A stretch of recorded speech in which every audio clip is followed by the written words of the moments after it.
Votre attention s'il vous plaît. Cet élément est en lingala et en français. Contactez-nous pour savoir s'il est aussi disponible en la langue de votre préférence. Veuillez aussi noter qu'il est en audio uniquement, dépourvu de ce fait d'image originaire. Nous sommes Christ Equality Fondation. Œuvre évangélique internationale. Nous sommes christequality.com. Nous sommes évangile-éternel.com. Nous sommes toi et moi. Nous sommes vous et nous. Nous sommes tous ensemble réunis, main dans la main pour la conservation, la promotion et le partage de notre commun héritage, qu'est l'évangile éternel, ou le pourquoi de chaque choix. Notre évangélisation se fait au moyen de nos sites web, christequality.com et évangile-éternel.com. Au moyen de notre web radio évangile-éternel.com. Au moyen de notre web télé évangile-éternel.com TV. Au moyen de nos publications et brochures. Et au moyen d'autres ressources traditionnelles et contemporaines d'évangélisation des masses telles que les médias sociaux.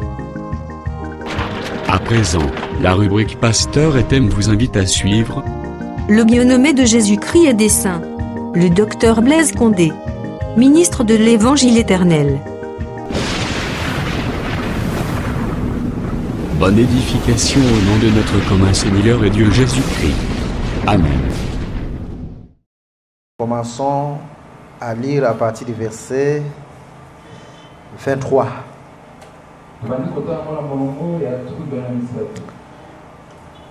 Parle à Aaron et à ses fils et dis: vous bénirez ainsi les enfants d'Israël. Vous leur direz que l'Éternel te bénisse et qu'il te garde. Que l'Éternel fasse luire sa face sur toi et qu'il t'accorde sa grâce. Que l'Éternel tourne sa face vers toi et qu'il te donne la paix. C'est ainsi qu'ils mettront mon nom sur les enfants d'Israël et je les bénirai. Prenons chaque chapitre premier.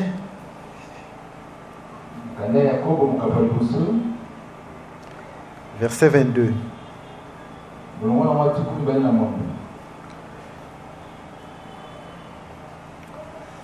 Mettez en pratique la parole et ne vous bornez pas à l'écouter, en vous trompant vous-même par de faux raisonnements.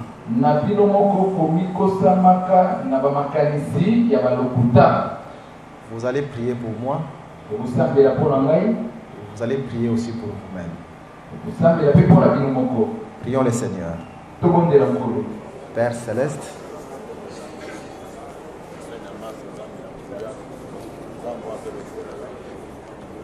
te disons merci. Parce que sans toi, nous ne pouvons rien.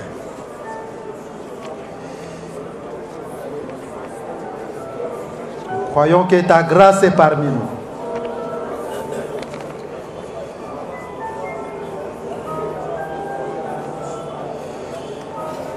Nous avons besoin de toi, ô Jésus.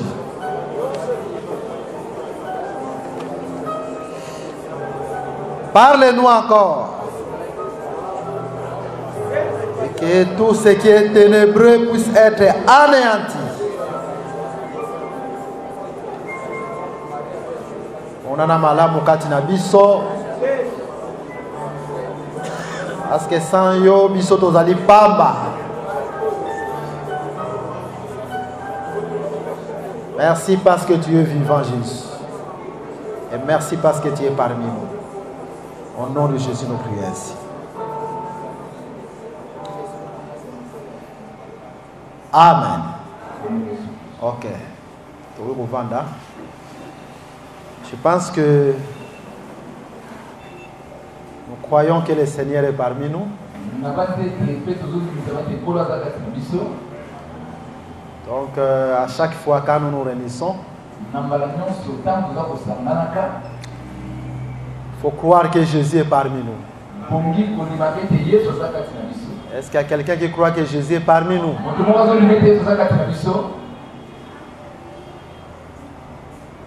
Nous continuons à répondre à une série de questions qui nous ont été posées. Et comme nous cessons de les répéter,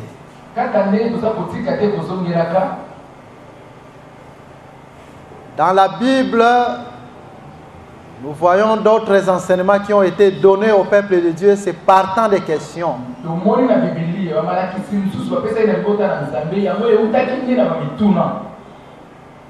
Donc, une réponse à une question,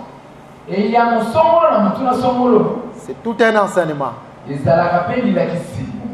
Raison pour laquelle, pendant que nous sommes en train d'enseigner,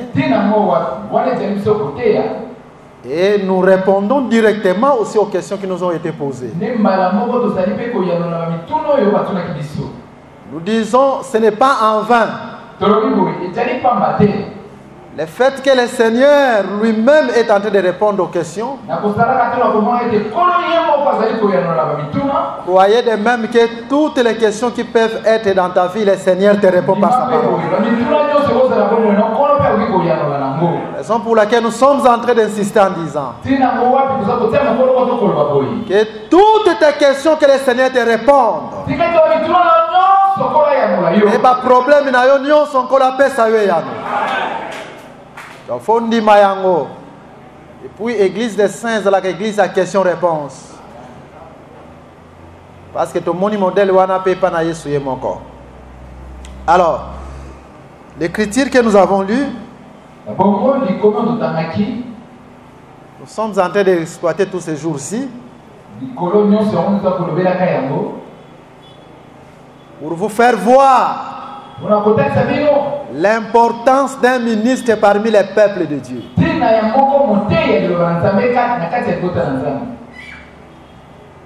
C'est-à-dire Dieu pour bénir son peuple. Il passe toujours par ses serviteurs.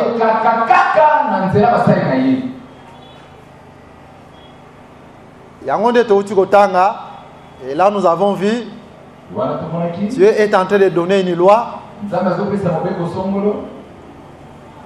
Il dit que les sacrificateurs, c'est eux qui devaient prendre le nom de l'Éternel. Parce que comme dans Zambé, bâti yango kati na peuple, de banganga Zambé. Donc mutu mususu ta cause comme dans Zambé pour que ne kochana peuple. Yango na lingi na répondre d'abord na question moko place wana. Avant de évoluer. On a relobaké une église, bachère ezalaka ebelete. Parce que Nzamba peut sa chère kaka panga na Nzambé. Donc na kata ecclésia ba komona te en dehors des ministres, il y a encore d'autres chairs là qui se forment. Dans une église véritable, ça ne peut pas exister.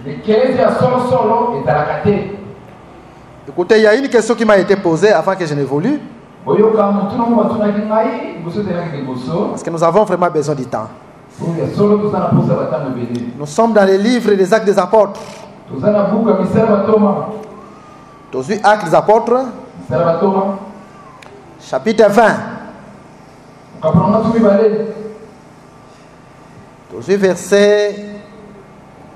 Verset 28.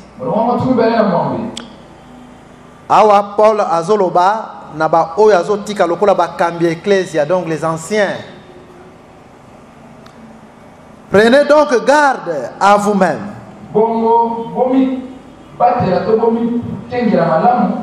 Donc bazalaki belé donc mokambi moko te et belé mais na assemblée moko. Et à tous les troupeaux sur lesquels et tonga eza moko mais bango baza ebele sur lesquels le Saint-Esprit vous a établi évêque. Donc bango bazande bakambi ebele mais mokambi moko te. Paul atikala ko zoate ke mokambi moko na bango nyonso wana zwi kati na bino. Mokambo aza likolo na bino nyonso yeyo te. Mais bazala qui ebele, il faut bakamba une seule église. Est-ce que les gens comprennent ce malam? De place où ça toujours que dans une église locale, assemblée, Nengezaboye, mokambi mokote azalaka likolo ya batei mususu. Nenge pe tout le monde a quatre écritures oyo. Alors nous continuons à la lecture.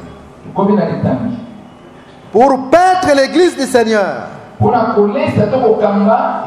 qu'il s'est acquise par son propre sang. Maintenant le verset 29. Je sais qu'il s'introduira parmi vous après mon départ des loups cruels qui n'épargneront pas les troupeaux et qu'il s'élèvera du milieu de vous des hommes qui enseigneront des choses pernicieuses pour entraîner les disciples après eux. Alors mutuna bandeko ebele bapozaki biso balobi omoni docteur na kati église oyo bate ya lokuta bako s'introduire, c'est-à-dire bauti libanda baye mais bako s'introduire ndenge nini bakotika na kati ya collège. Et puis na verset 30 balobi ke ba mususu bako tombwa makati na bino mais bako tombwa mandenge nini na kati kaka collège. Parce que totali saki ndenge tozo tambola ke na kata collège ya solo ndoki akozala te ya lokuta pa ko glisser te. Sinon ba oba établi saki ce sont des conducteurs aveugles. Alors réponse tozo pesa conformément à la Bible ezali ke bazo se retrouver na collège wana te o polatikaka et to pesa ba verset mosusu. Okomona kana na écriture oyo na chapitre ka oyo Actes Apôtres chapitre 20 to verset 31. Yoka ndenge yebisi bango conseil zo yebisa bango. C'est ba mususu bako uta libanda bako ya ba frère mususu bako s'élever kati na bino te ya makamba lokuta mais pona bino Paul yebisi bango veillez donc. Donc collège wana faut éveiller na doctrine. Pona kolobake bazana kata collège wana établir te. D'une autre manière, ce sont des chaires parallèles. Moni ba chaîne parallèle. Donc eza chaires oyote. Deba ministre ba telemi ba teibino, ce sont des chaires parallèles. Yango tozolo bake na kata ecclesia en dehors ya chaire oyo, chaire musu ko zalate. Tikete nkona pambola bino. Na ko pesa bino ba verset ba komona ba chaire wana parallèle. Donc dans Actes des Apôtres chapitre 14. Ba utaki pe libanda ba yeko kota. Kaka ndenge écriture lobi. Actes des Apôtres chapitre 14. Yoka ndenge Bible etalisi biso. OK. To ba na verset OK, to verset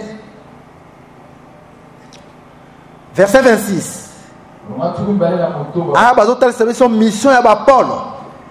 De là ils s'embarquèrent pour Antioche. D'où ils avaient été recommandés à la grâce de Dieu pour l'œuvre qu'ils venaient d'accomplir. Parce que dans Acte 13, écriture lobby, mettez-moi à part Paul et Barnabas pour l'œuvre à laquelle je les ai appelés. Ne pas que la mission. Si ma kotambola, bazongi sur la collège wana na Antioche. Yoka sikoyo. Verset 27. Après leur arrivée, ils convoquèrent l'église Et racontèrent tout ce que Dieu avait fait avec eux. Et comment il avait ouvert aux nations la porte de la foi. Et ils demeurèrent assez longtemps avec les disciples. Maintenant, si l'écriture va continuer, dans Acte 15, premier verset, quand même pensées ont continué. Quelques hommes venus de la Judée enseignaient les frères en disant: si vous n'êtes circoncis selon les rites de Moïse, vous ne pouvez être sauvés. Wana bazana Antioche, ba mususu ba juif ba uti na Judée, ba komiti na Antioche, ba komi kote ya ba frère maté ya mabe. Bazala ki na collège était. Ce n'était pas les collèges des ministres. Donc, ils s'introduiront parmi vous. D'une autre manière, et ça cher moko parallèle. C'est-à-dire en dehors il y a cher oyo. Mais ils peuvent s'introduire les faux frères. Simalité à Kobima, mais bango pe basali pe ba groupe. Bazo que ne même tina bandako ya ba frère. Mais côté ya maté ya lukuta. Mais bazo faire partie à collège véritable hein. Est-ce que peuple se comprend madame? Ils s'introduiront. Donc Paul et l'Okonyo Sabande Koloba, il avait l'empreinte de son ministère.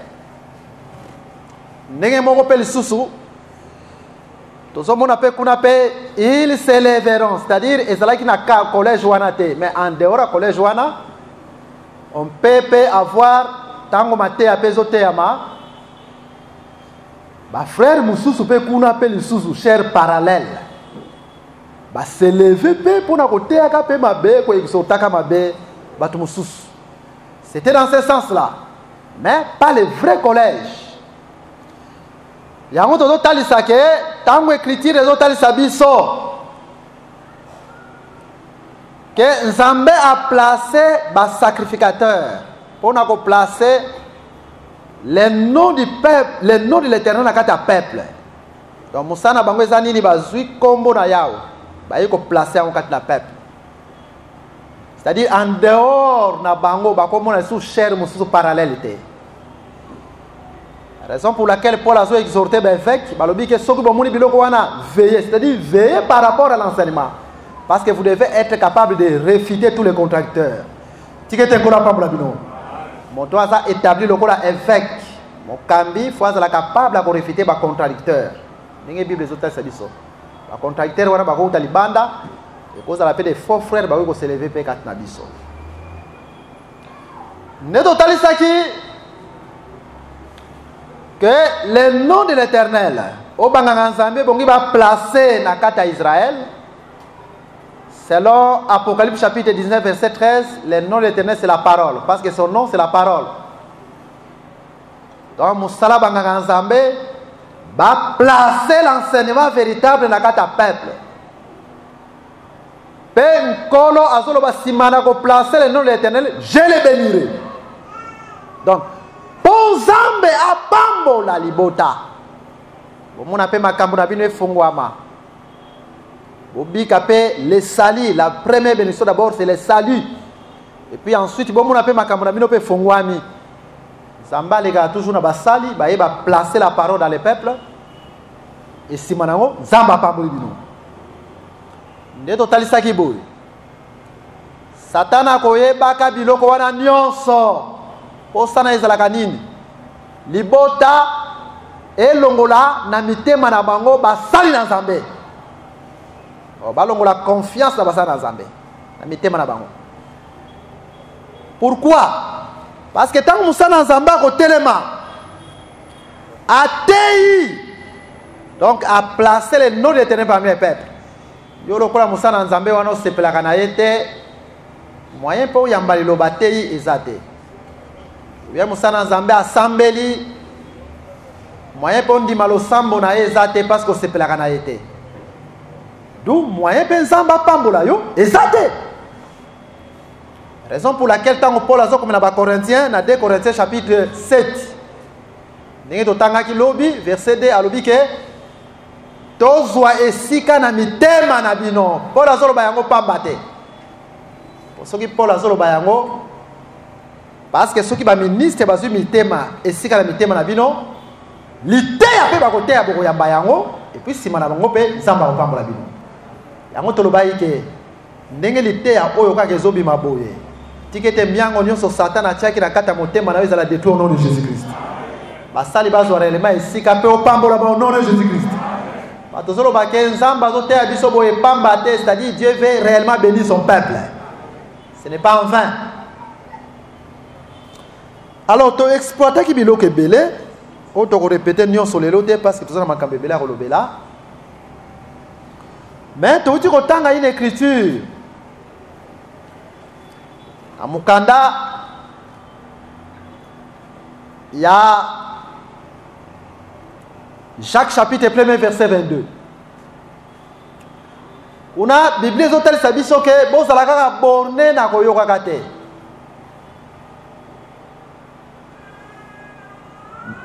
Mais bo tialité ya oyo en pratique. Pe bo sala borné te na ba faux raisonnement. Neto zotel saboye. Bato mususu tangu bayaka parmi armes au Satan a utilisé. Pour être le bananzambe soit placé dans les cœurs. Ce sont des faux raisonnements. Et cela appelle armes muneno Satan a utilisé. Et quand ça la que moteya zoteya. Même on dit na comme ko raisonner. Albiate docteur Blaise nega zoteya wana azoteya kaka muninga ne moteyi tel. Docteur Blaise n'est pas wana azote kaka frère tel. Docteur Blaise n'est pas wana azote kaka sœur tel. Nde totalisa ike faux raisonnement za arme monene. Oyo malin pe azo utiliser de façon que tangu liloba eko fanda te na motema na yo. O pambola mapete. Ou bien obi ke la peli lo bananzambe te kat na vie na yo. Yango lobi to kendeki ko exploiter une écriture. Dans Matthieu chapitre 13. Kuna to moni une chose. Yesu zoloba royaume de cieux ezaneti moloni oya bimi. Ko bima bimi mbuma mususu kwei na nzela. Allez, ndeke bandeka likolo ba ye balembu mawana. Ne Jésus a zo interprété alobi batu mususu bazalaka. Tant lo bananzambe ezo bima a comprendre lo bananzambe te. D'où Satan a ekolongola. Lo bananzambe wane bimi. Ne totalisaki ke ba faux raisonnement elingi kolakisa ke la personne là ne comprend pas l'enseignement. Donc, moto a raisonné l'ité, il a raisonné, ah, faut ça la zoter monter ité. Faut ça la zoter mon dimitel. Et lui qu'on a que moto a comprendre l'ité à et Zamba a utilisé et Satan pardon, a utilisé les faux raisonnements pour na la semence dans son cœur. C'est-à-dire Moutouana a qu'on garde jamais l'enseignement à taille du Attends, pendant combien de temps? Tant qu'il y a un faux raisonnement. Et ça, moyen, Satan a la parole dans son cœur. Satan a la parole dans son cœur. Le cola li lobe ko fanda kana motema na yete. To lobaki ke mutu wana pa ko bongola ka motema te. Soki bika kana ko tonga ko bando continuer ka. Soki ndumba ki ndumbe ko bando continuer bo mona ka umela kala. Soka finga, confinga ko bando continuer, vigno ça m'a bien consacré et ko bando continuer pourquoi parce que lilobe fanda kana motema na été à cause de quoi? À cause de faux raisonnements. Yango tolobi ke na kombo na Yesu Masiya. Soki oza concerné eba ke réellement Yesu alobeli yo pa lingi o mingi. Faux raisonnement yo se longa au nom de Jésus-Christ. Mais toke lisu pour la hotel saboye. Au moni soki toke na Jean chapitre 8. Okoya ko remarquer ba juif bakangi mwasi moko en fracas de l'île d'adultère. Mobala kimi bazu mwasi.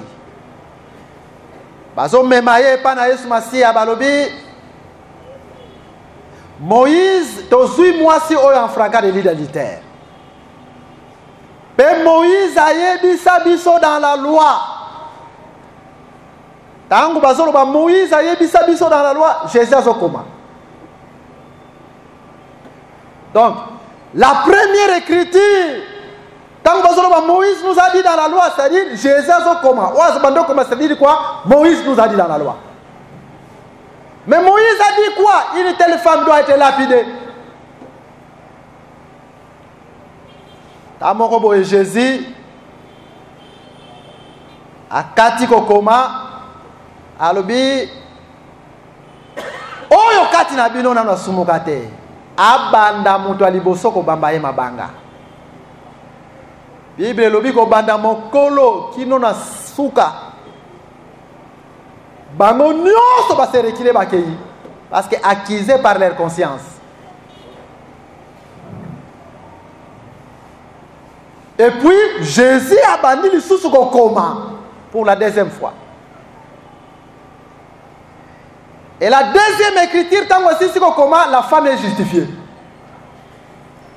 Alobi, atalaga boy, moi si et moko, abio, banani o bakizaki o bakizaki o, bangonio so bazawa, bakei. Alors femme va et ne pêche plus. Donc la deuxième écriture, la femme ne peut plus pécher. Tigete encore la femme rabino. D'une autre manière, la première écriture, raison là qui ça la loi, namobeko to ko la justifié. Tant où Jésus a comme bango pe bazolo Moïse nous a dit dans la loi pe bazo condamné. Mobeko yaka toujours ko condamné. Mais la deuxième écriture c'est la grâce. Yango Bible total sabiso que les lois sont justifiés. Na makambo to ko la justifié na mobeko. Pour la lobeke oyo nzamba ko pardonner masumu na yo ata oza ndengini eza leta oyo yango totalisaka moto poza la justifier eza na forme na yete yaka ndenge ozali mwasi oyo ayaki liboso Yesu Masia ndenge azaki ayebaki teke Jésus nde liziba oyo esokolaka masumu. Donc soko ye ndenge ozali ata lisumu eza ndenge nini Yesu aza capable ya kolave yo tikete Yesu alave au nom de Jésus-Christ. Yango ata ozen ndenge ko kimaka ecclesia te ko kimaka lité ate yoloba na yaka ndenge nazali. Donc bango bayeba ke tozo meme pa na Yesu po akende kokufa bayebi te ke mutu nyonso okende pa na Yesu fo abika yango soko ye pa na Yesu Masia ndenge ozali tikete Jésus justifie yo ndenge oyaki tango kozonga tiketo ndenge oyaki ozonga ndenge oyaki te bete suma moko makasi ata oyaki na lisumu Jésus alave yo soki oyaki malade Jésus a guéri yo. Soko yaki na problème, Jésus a fait son solution. Est-ce qu'on dit nous pour l'engager? Mais c'est qu'on l'entend ndeko. To so kota lisuna likominika momususu. Omoni l'idée ya tango ebimaka ata mutu atombola ki libanga faut ekita.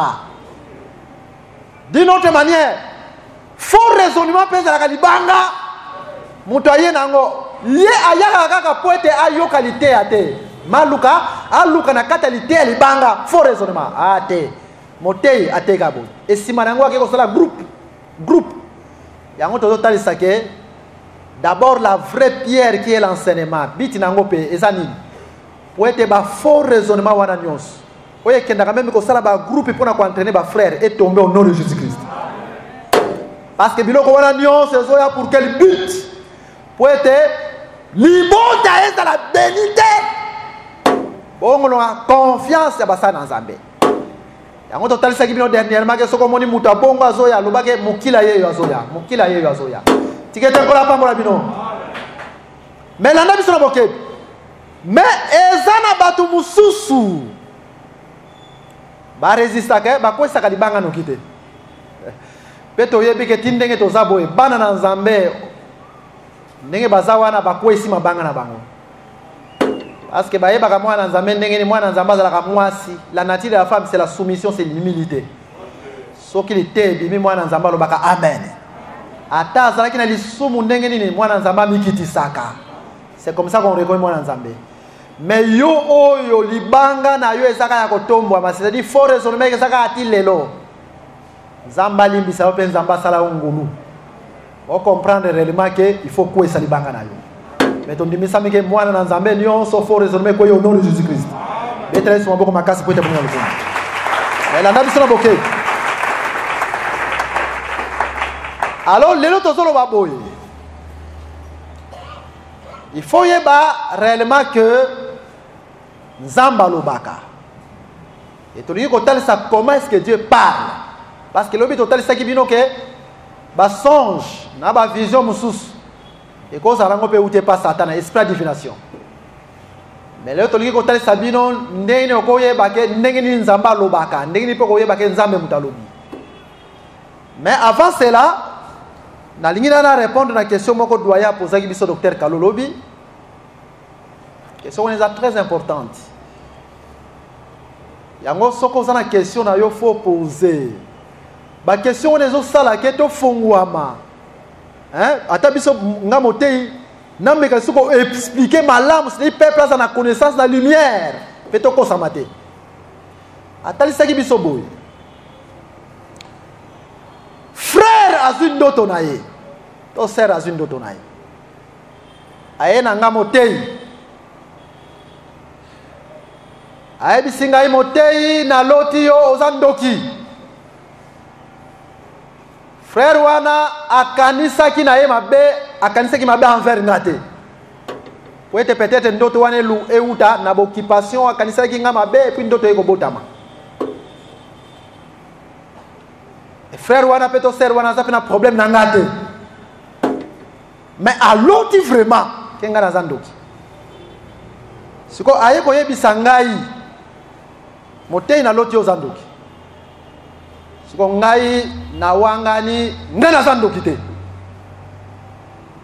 Siko atiti da monsakoli ona fo ezala nini? Toke na Bible. Tozo ina écrit dans la Bible. Toke na livre à Jérémie chapitre 28. Jérémie chapitre 28.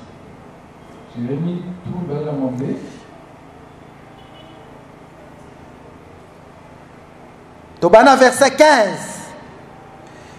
Donc il dit la verset 17. Et Jérémie le prophète dit à Anania le prophète, écoute Anania, l'Éternel ne t'a point envoyé et tu inspires à ce peuple une fausse confiance.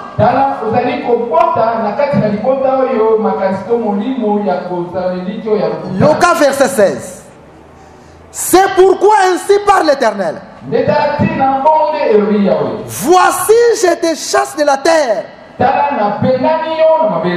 Tu mourras cette année.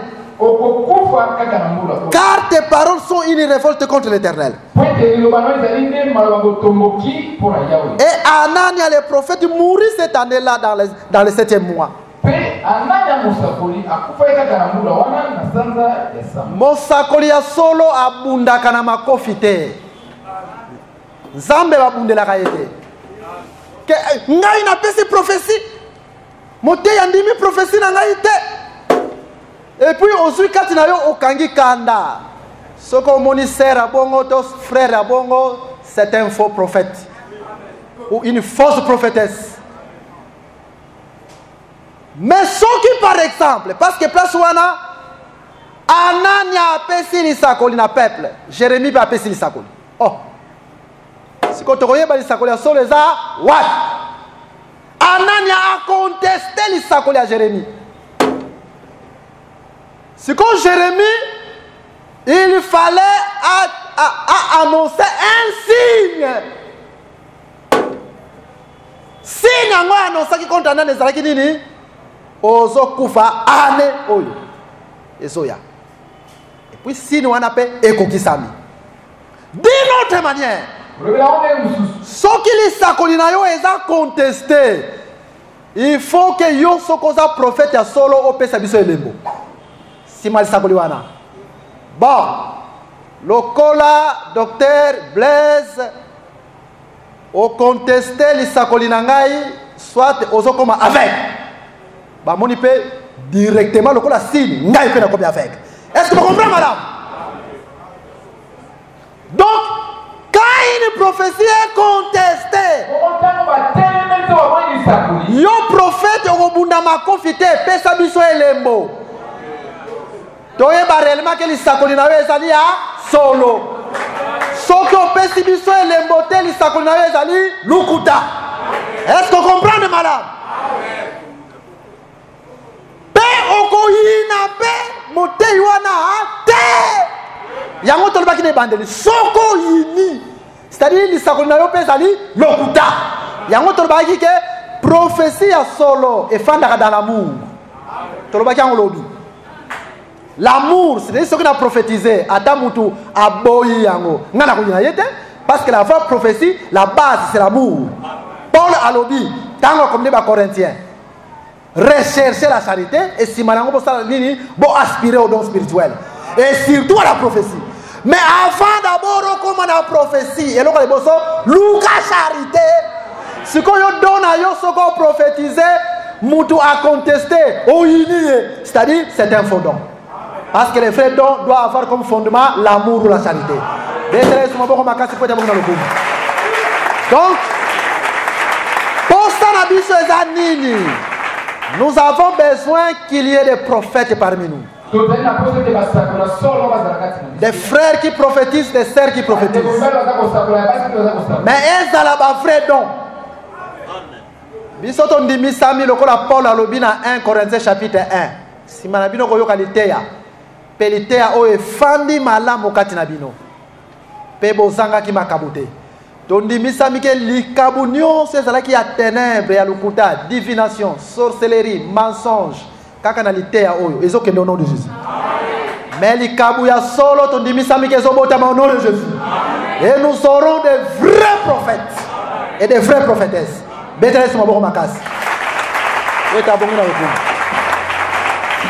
Donc, souci n'a pas sonde yangwana.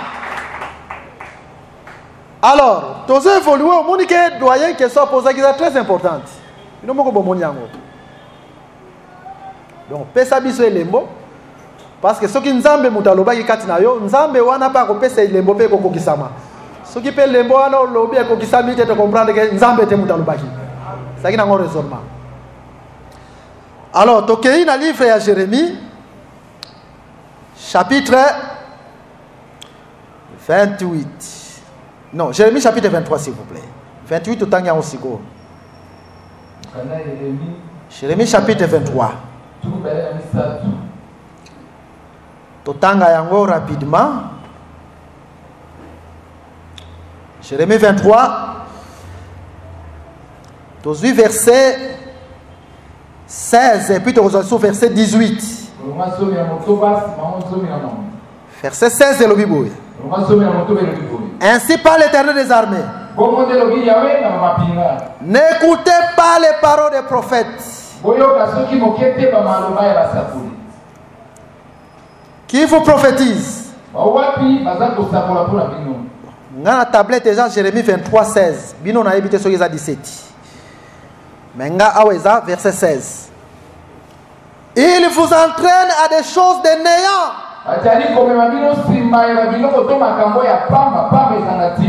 Ils disent des visions de leur cœur. Et non ce qui vient de la bouche de l'Éternel.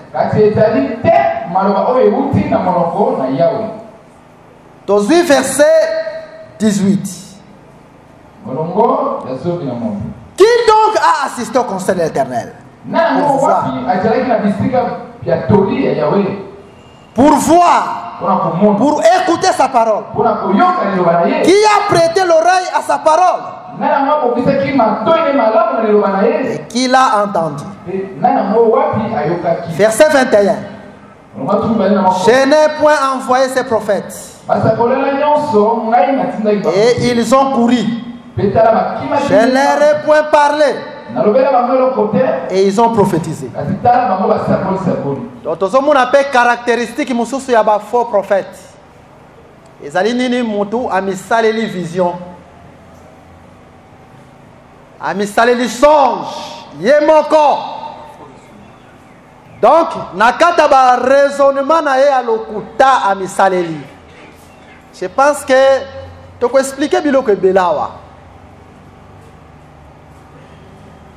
En kolazolo bake mosakalo bongo ngai na tindi ete. Maintenant, remarquez ça bazotalisa que mosakoli ya solo et bongi a assisté na conseil de l'Éternel. Un vrai prophète assiste au conseil de l'Éternel. Tu peux expliquer biloko ya nyos. Donc il faut ayoka pe nzamba lobelie. Yango soma na kata Bible. Basa kolebele ba mané kozala loin ya peuple. Loin ya peuple, c'est-à-dire amisaleli makambo na ye moko te. Okoza par exemple Jean-Baptiste na désert. Mosakol. Okoza par exemple Élie le prophète ye wana na bangomba. Musika na peuple.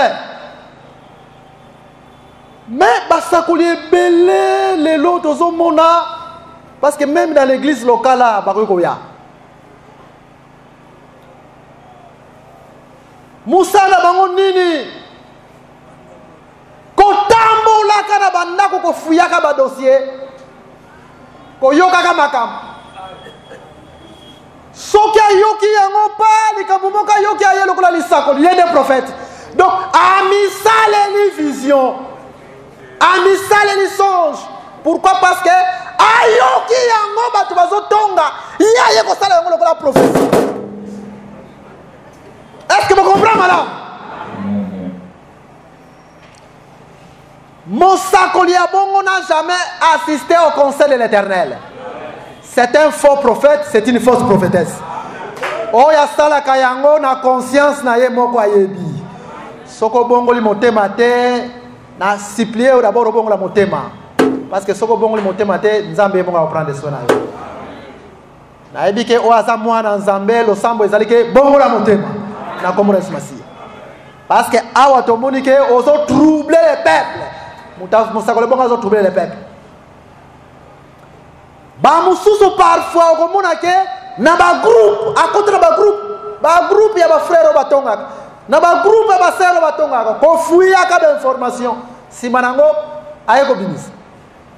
Chose encore plus grave, et ça même na ba mususu bazalaka ba te soit bazala réunion yoko yeba te na coin azola na musika ayoka peut-être dossier moko kuneko bima. Après quoi yeko mema yango lokola lisako li. Muta bongo ticket nzamba limbisa yo. Pe bongo la motema au nom de Jésus-Christ. C'est-à-dire ce sont des gens qui se fabriquent les songes. Des gens qui se fabriquent des visions. Penzamba zolo bakena na tinda kibinote. Ba mususu pe ba se fabrikaka. Ba songe na ba vision soit parce que ba pesi mbongo. Yango na question musu doya poser biso docteur Kalo. Zana sur la bino écriture yango. Na tanga ki yango na mona ki cette écriture est très importante. Yango tolobi ke tozana besoin pe kati na biso mutu ayena lisakoli ba sakoli musu pe ba juger. Mutu wana penza bimi na mpoasa, serre. Mais ndoto yo ye libiso, songe yo ye libiso. Mais okende ko yoka makambo na ndako teliti. Donc nous avons besoin aussi des prophètes qui doivent juger, qu'on dévoiler de telles choses. Donc dans le livre de Néhémie, chapitre 6. Néhémie chapitre 6. Pour te répondre à la question rapidement. Écriture d'autres sabi soboui.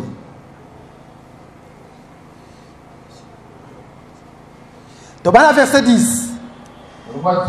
Je me rendis chez Maéja, fils de Delaja, fils de Mehétabel. Il s'était enfermé.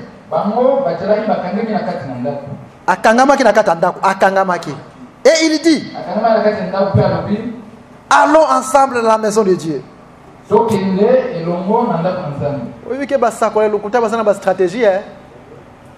Bien enfermé même dans la maison.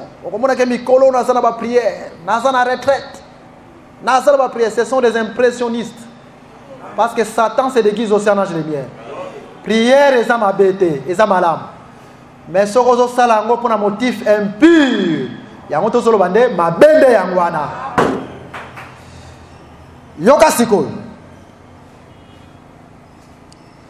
Allons dans la maison de Dieu. Au milieu du temple. Oh! Azom même Néhémie nanda kwa Nzambe. Fermons les portes du temple.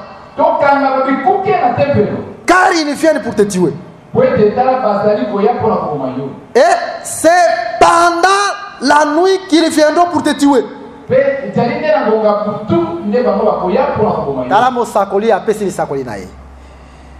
J'ai répondu, un homme comme moi prendre la fuite. Et quel homme tel que moi pourrait entrer dans le temple et vivre?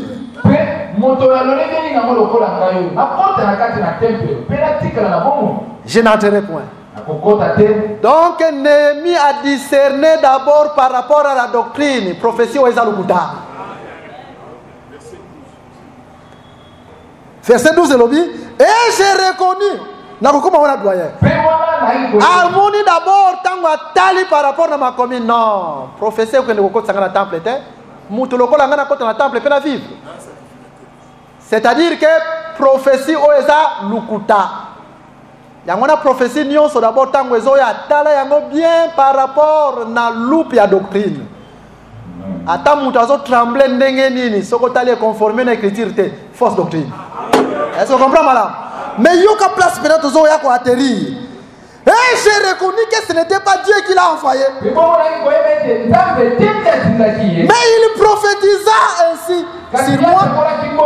Parce que Sanibala et Tobisha lui avaient donné de l'argent. Bamususu basakolaka parce que bapesi mbongo. Des faux prophètes. Ne atozolo waboye.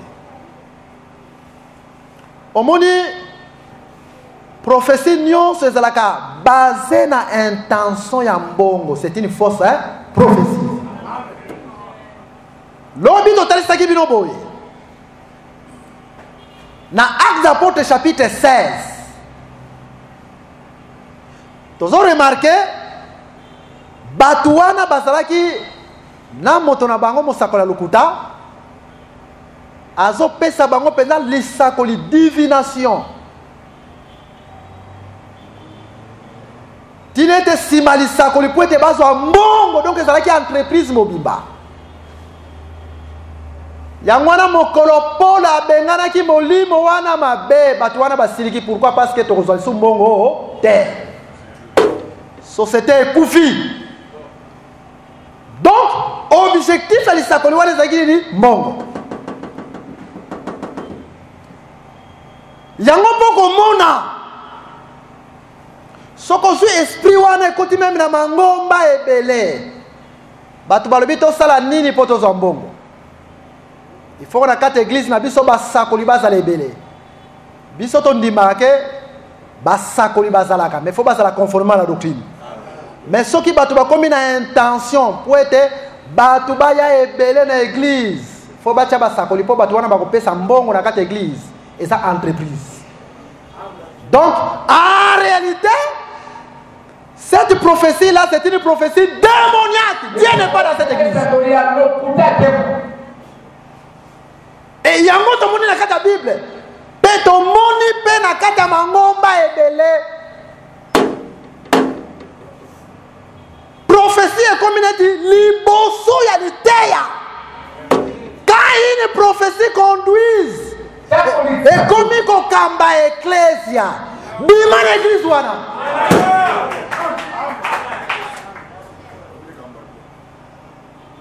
Parce que ceux qui conduisent l'église, c'est l'enseignement. Donc, par rapport à l'idée.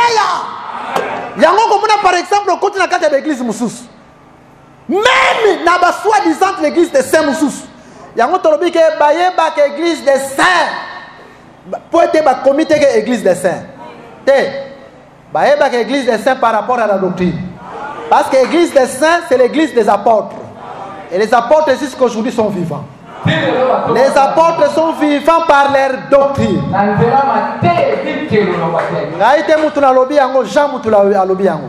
C'est un seul abîme écriture à Jean. Au moins que les apôtres sont vivants. Il y a un Jean lobby. Église des apôtres Tilelo et Zali. Jean lobby on a 1 Jean chapitre 1. 1 Jean chapitre 1. Aujourd'hui, verset 1er. Ce qui était dès le commencement. Ce que nous avons entendu. Les nous là, c'est-à-dire Bissonion sur ma porte. Ce que nous avons vu de nos yeux. Ce que nous avons contemplé. Et que nos mains ont touché. Concernant la parole de vie. Aujourd'hui, verset 3. Ce que nous avons vu et entendu, nous vous l'annonçons. À vous aussi.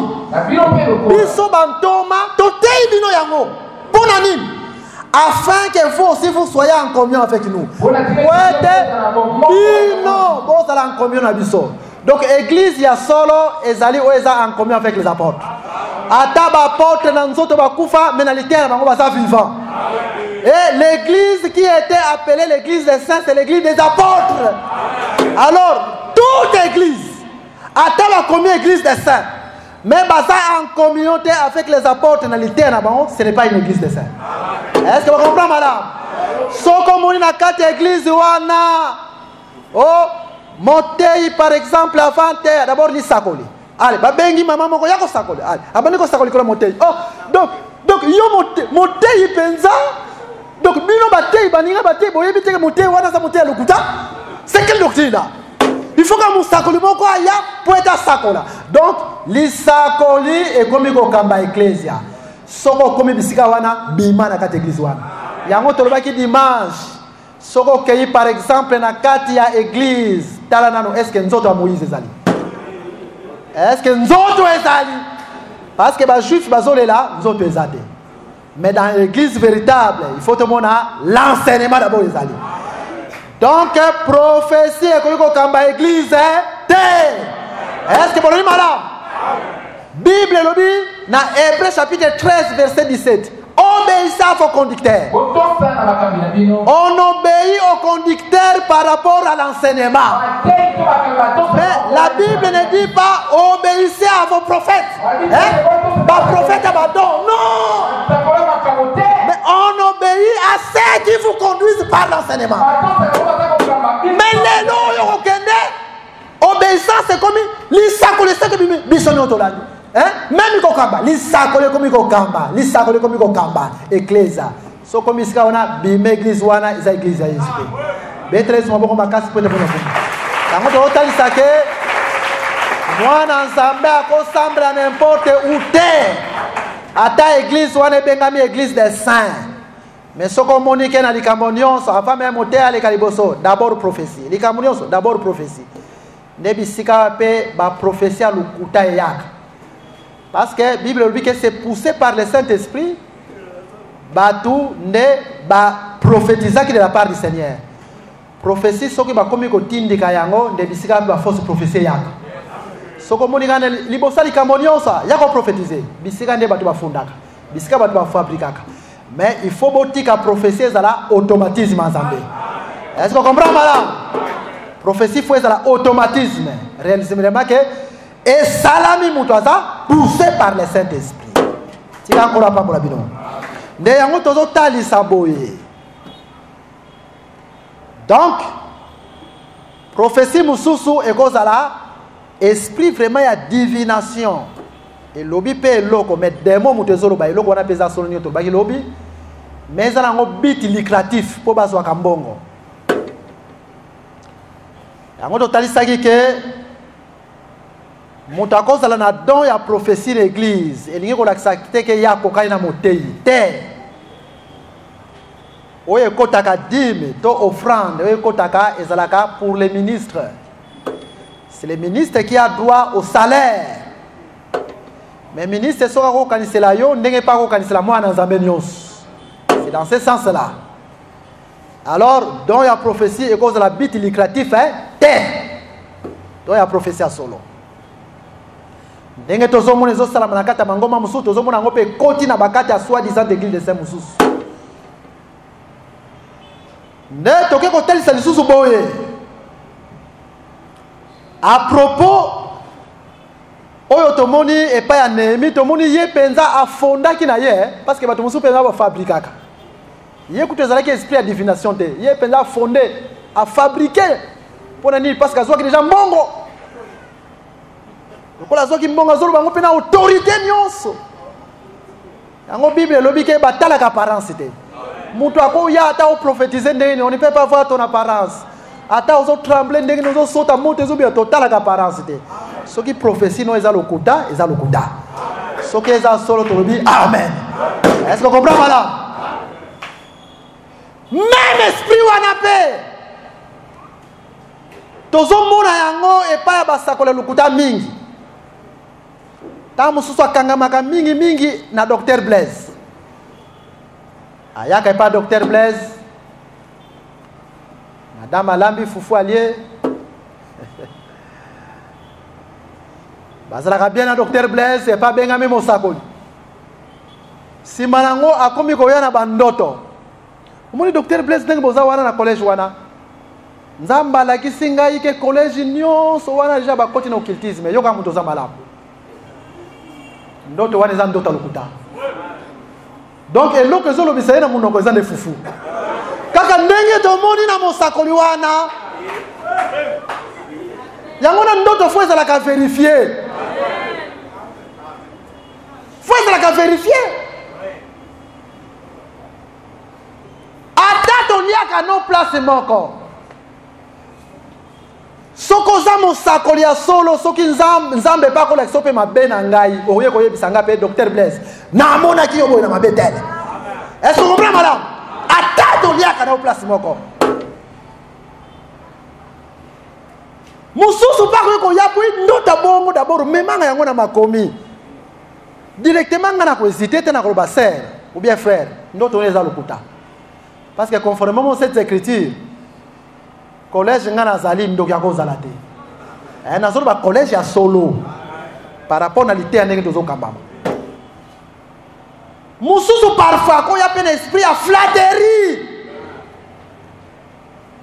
À fabriquer le qu'on aille bien. Docteur Kalo Moni na lota ki penza yo na moni ke batei nyonso wana bazana mangoli sona vérité te pe bakomi ko bundisa yo. Ta mususu sima na ngwa za intention moka flatterie pour te ba pese quelque chose. Bandoto wanyo sa ko fabriquer nzamba yebi yango te. Est-ce que vous comprenez madame? Yango tolobi na liteya oyo bandoto nyonso lokuta to chasser en nom de Jésus-Christ. Et que les vrais dons s'exercent dans cette église au nom de Jésus. Et yo oyo zalaka na habitude wana bongo la motema. Penkola ramene yo. Maintenant dans la Bible tu peux remarquer que Nzamba lobaka réellement. Et Dieu a koyi koloba na mosakoli par des songes ou par des visions. Dans le Bible na verset wana to kende parce que to komi na suka Nombre chapitre 12.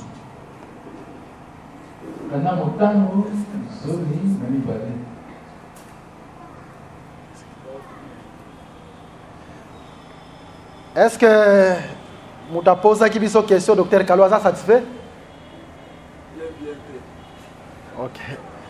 Docteur Jean-Pierre a ça micro.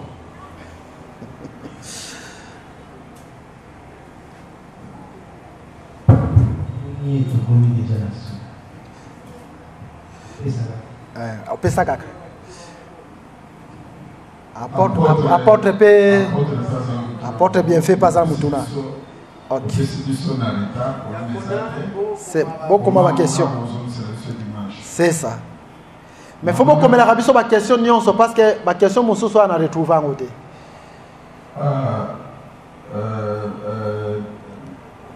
Docteur Mingana Mamoy. Oui. Là, vous avez c'est ça. Le état de la Kissinangaï. Oui. Dans l'autre qui est l'autre Nangaï. Oui. Na tonga pété, na ina pe matute. C'est ça. Mais na l'autre. Oui. Quand on n'a pas à monter. Oui. Et si moto est l'autre wana. Oui. Moto a la lutte qui a wanani. Wana na lutte sur l'ina na bien. Wana l'excellence na yebi, mais na boya. C'est ça. Mais à l'obi, Kambouana. C'est ça. Ce qu'on a dit oui. Attitude de ligne. Ngai muto na soki isakolisa kokanisi la ye nazala nango pour que Zamba zananga malamu. Tout à fait. Dans le sens ici. Oui. Et le kidamu. Ayana kidamu c'est ça. Mais il a tout dans la même obsession qu'il y a oui. Nous avons constaté que ce qui n'a pas mené, est-ce qu'il a le droit? Oui. Il y a constaté la Matthieu 18. Oui. Est-ce que concernant la prophétie, oui. n'a donné l'IO? Oui. On le doit bien noter. Parce qu'on a constaté la Matthieu 18. Donc on a dit bon. Donc, tu as un docteur Kano. Té. Ah, il y a un autre là. Mais ce docteur Kano, ça la paix au courant. Bon côté. La paix ça qui est à Moïse. Prophétie va ça la en Matthieu 18. Première question. Deuxième. Oui. Donc c'est-à-dire, ceux qui ont lui qui a bien voté. Oui. On le dit dans la que le Yoki. Oui. Il y a eu des ensembles de prophéties à défendre les prophéties. À défendre les prophéties, soit taper sa mission signe. Oui. Est-ce que nous avons qui m'a pas par exemple, c'est très important. Et ça peut être bon mot. C'est ça. Wana soki amonye mwa hotel ni wana. Oui. Aba koya akocha ofran me dire aleki alimi le boko note. Est-ce que na somo kisuli na boyi le boko na yo tonne ngene. Jusque là c'est ça. Na lobi est-ce que na ko comme réticent. Te na on dit bien. Réticent, froid, c'est ça. Ou bien, ou bien, ceux qui sont dans le collège, oui. comportement examen, la chine de sa collège. Vraiment. Est-ce que ça va bien? Elle a dit très bien. Qui me dit ce qu'on peut ici? Est-ce qu'on peut se nous dire? C'est ça. C'est ça. Donc, tu réponds à ma question à l'alliance. Voilà, merci. Oui. Le col de l'Union a vu ce qui est. Le verset 1 Corinthiens 14. Oui. Et puis c'est vraiment la verset où on a dit qu'on appelle la loi. C'est ça. Ceux qui m'ont sakoli. Oui. Et c'est Nelly. Basi pour les mususuba juger. Maintenant verset amen. Amen. Bon, mais ça puis la verset mususuba ça n'a pas pour le que 400 prophètes. C'est ça. C'est ça. Kaka moko. Ça pour la vérité. C'est ça. Mais le conseiller dans le monde libre.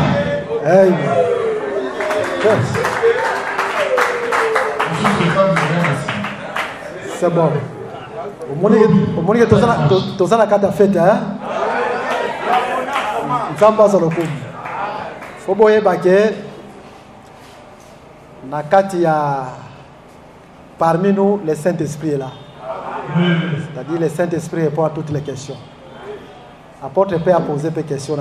Bah, comme on a vu sur le coup, la taille qu'il y a ta dimanche pour répondre à la question. La préoccupation, je pense que d'abord, on va s'en trouver dans la compréhension.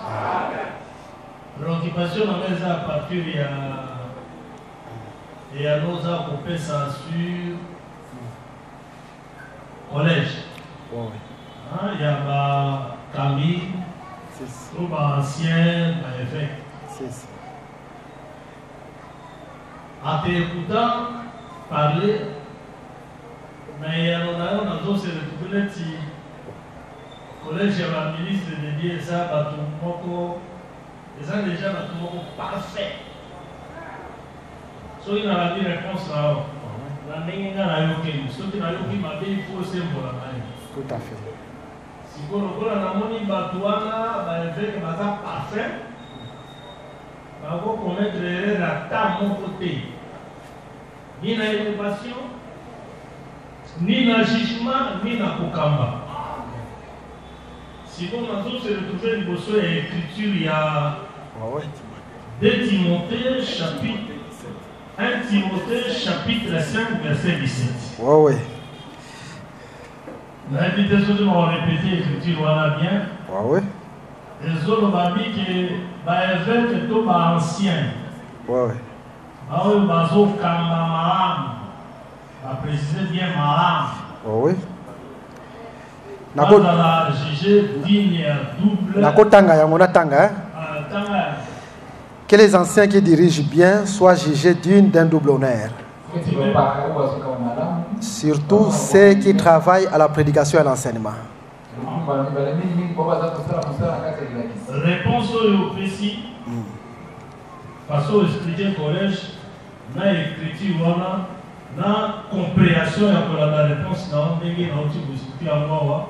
Pour faire des samans à 4 parce que l'écriture, les autres, ça la dit, la gloire est. Ça va te répondre nous sur la dimanche. On ne pas pour la bino. Betele souma boko makasi pour bokina lukumu.